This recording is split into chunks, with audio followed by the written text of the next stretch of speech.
Having a British passport revoked could be a death sentence. Recent figures suggest the number of people having their passports torn up on national security grounds has recently soared. On the blacklist are people London suspects are linked to terrorism, but it doesn't have enough evidence to prosecute.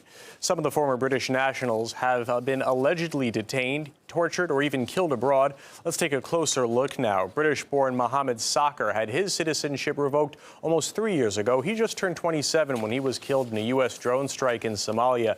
His close friend Bilal al-Barjawi, who came to the UK as a baby and grew up there, was killed under the same circumstances in Somalia. Within hours of calling his wife in London to congratulate her on the birth of their first son, the same year a Sudanese-British man took his 4 British children on holiday to the Sudan. 4 days after leaving, he was stripped of his citizenship and his children were prevented from growing up in the UK.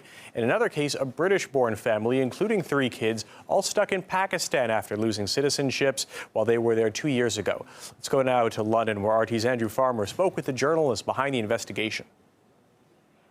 Well, the full extent of a chilling government programme to rid the country of suspect terrorists has been revealed. We now know that over the last 3 years, 16 people have been stripped of their British passports on the grounds of national security. Critics claim that these suspects have little chance of appeal, with human rights lawyers actually describing the whole process as medieval and sinister. Well, to talk more about this is Chris Woods from the Bureau of Investigative Journalism, which actually broke this story. Chris, within your report, it says, or people are claiming, that this completely ignores people's human rights and also the basic principle of innocent until proven guilty. What is the evidence to support this? Well, all of these 16 individuals have had their citizenship revoked, their passports cancelled on the personal say-so of the Home Secretary. So the courts have had no say in this process. We don't know the evidence that's been laid against these men.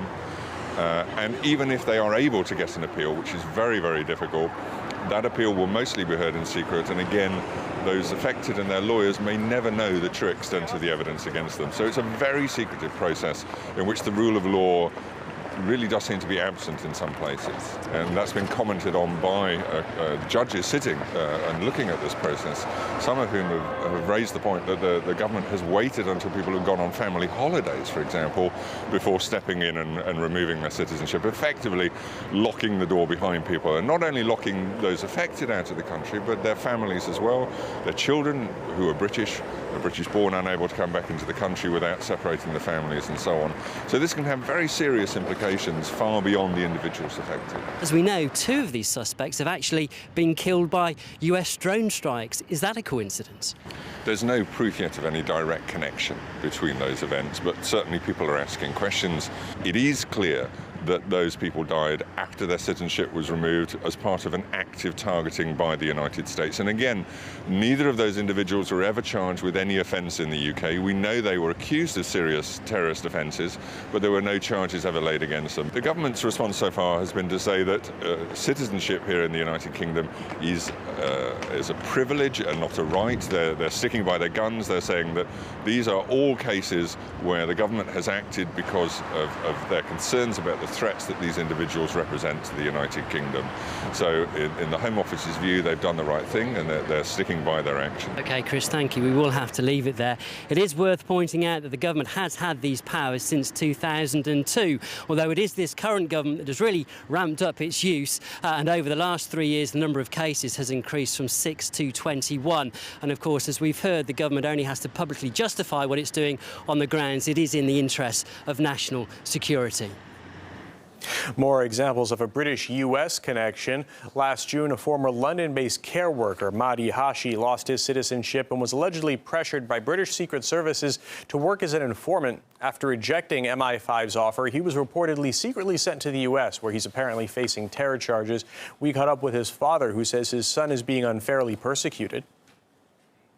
It was unexpected and shock to the whole family, who are all British and who live here. All of us live here as a British citizen.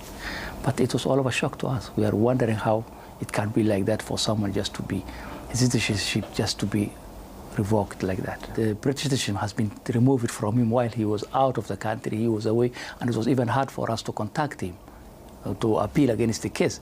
All I can say is that Mahdi is a Muslim in belief, and he's a practicing Muslim. But being a practicing Muslim is not being an Islamist. That's all why I can say. That's all why he's being victimized.